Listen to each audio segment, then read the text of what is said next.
Hormatly vatandaşlar, şu gün 15-nji iýun 2022-nji ýyl hepdeniň hem çarşamba güni. Hormatly vatandaşlar, men şu çykyşymda bir anons bildirjek bolýan size, sizin dikkatiňizde.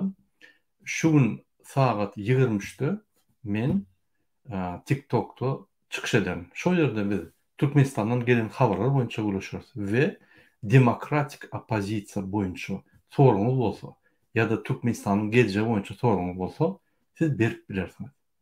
Şu gün, ýani 3-nji gün, ertesi 4-nji gün, 5-nji gün, 6-njy gün, şu 3 günläp geljek, ýani şu günden başlap 4 günläp 4 akşam men 23:00 Istanbul wagty bilen günde TikTok'ta çykyş ederim.